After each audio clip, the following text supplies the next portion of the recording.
One of readers' favorite parts of Esrahaddon is the ragtag group of characters who would eventually become Esrahaddon's family.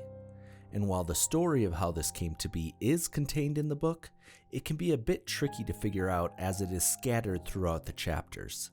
So today, I decided to put all of that information together to tell the story of how Ezra's family came to be, and what happened to each one.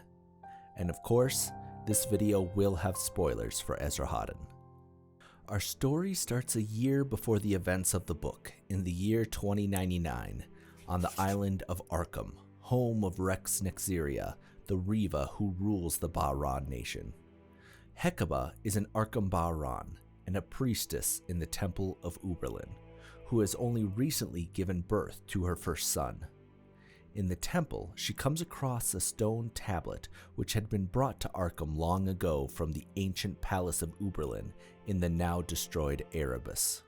On the tablet was written, "Though it be many centuries after I write this, I know you, Hekkabah, daughter of Geth and Zana, will be the first and only to understand these chiseled words.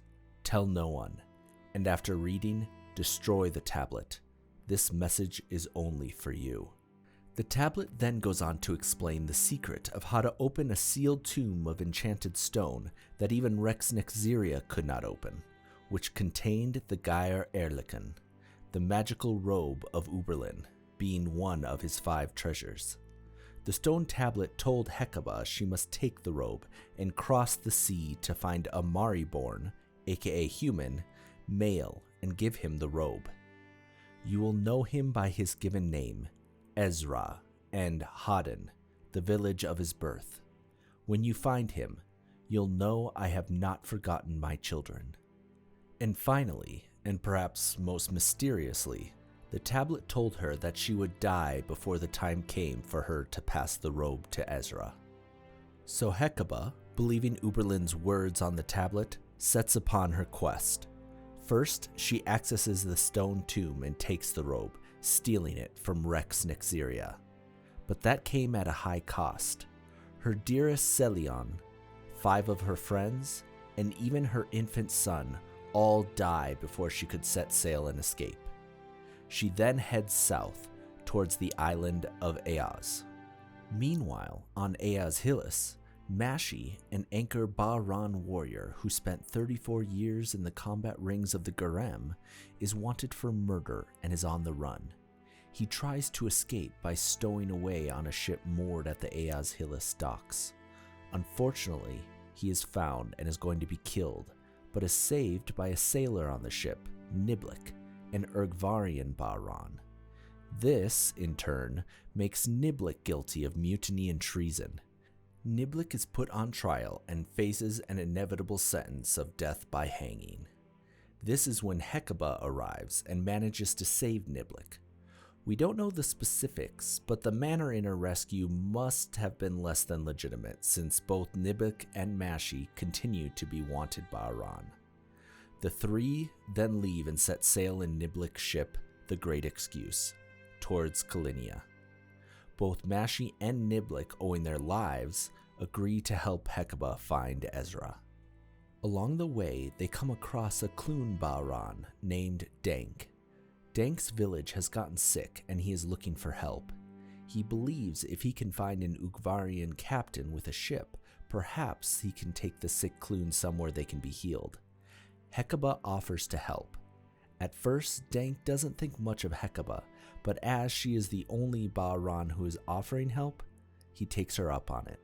The 4 Bahran then go back to the Clune village, which is near a cove, and Hekkabah begins helping the sick Clune, while Dank, Mashie, and Niblick set out into the jungle to search for Esra. During this time, Hekkabah needs to get supplies for medicine, so she travels near Shahabad, disguises herself, and trades with some of the humans for ingredients. She then returns and treats the Clune. After about a month of searching, the 3 Bahran are in a cave when Esra stumbles across them, and that is where the book starts. Since the next sections all take place in the book, I will speed through them. Niblick, Mashie, and Dank bring Esra back to the cove, where Dank finds that Hekkabah has saved all the sick Clune. Hekkabah realizes that Esra is a young child, which makes more sense why she would die before giving him the robe. Hekkabah decides that she, along with Niblick and Mashie, will raise Esra until he is older, so the three sail away from the cove and up a river where they make their home. For the next 12 years they raise Esra. Hekkabah educates him and pushes him to learn the art. Then one day the four sail back to the cove and drop off Mashie and Hekkabah. Esra and Niblick sail across the sea to the ruins of Erebus and back again. When they return, they find that the cove has been attacked by humans from Shahabad. It turns out they were working with Rex and Riyria to get the Gaia Erlikin back. Dank is killed while Hekkabah and Mashie are injured. Hekkabah dies shortly after their return while Mashie loses a hand. On Hekkabah's dying orders, Niblick, along with Mashie and the help of Lark, a Clune who had survived the attack, takes Esra back to their home up the river and drops him off there, where Esra eventually finds the Gaia Erlikin which Hekkabah had hidden there. Also on Hekkabah's orders, Niblick then takes the Clune who had survived and sails east to get them help. Alright, we're back outside of the direct events of the book, so let's slow down again. Niblick sails the Great Excuse all the way back up to Mino, where they live for around a year. But then, in an unfortunate coincidence, someone recognizes the ship as the one that Hekkabah had used to leave Eaz Hillis over a decade ago, and reports them. Mashie, Niblick, and Lark are captured and brought before Rex and Riyria, who forces them to confess everything. Since they are the only Bahran who know what Esra looks like, they are spared. Rex and Riyria believes the Gaia Erlikin to be in Persepliquis, so he puts together a crew led by a strong Daza, and including Mashie, Niblick, Lark, and around 83 loyal Arkham Bahran. He outfits a large ship, the relentless Riva, and sends them across the sea to the other Riva, Mileva, in Barapathin, thinking that she can help them find the robe. Mileva has no interest in helping them, and immediately imprisons the entire crew, using them to feast upon to prolong her life. After around 4 to 5 years of imprisonment, Esra comes to Barapathin and rescues them. After the battle with the Riva, Mileva is defeated and Niblick takes command of the relentless Riva, along with Lark, Mashie, and the surviving 32 Arkham Bahran. They sail the humans back up the river to Krillian, and that is where Niblick and Mashie say goodbye to Esra and sail away. And that would be the last we ever hear of Esra's family. Thank you so much for watching today. I wanted to interrupt today's outro as not too long ago we passed 1,000 subscribers. I've been doing this channel for the past couple of years as a hobby, and the reason I've continued to do it is because I love the community. Everyone has just been so kind, and I've made a bunch of friends, and getting to talk about one of my favorite fantasy series is just a bonus.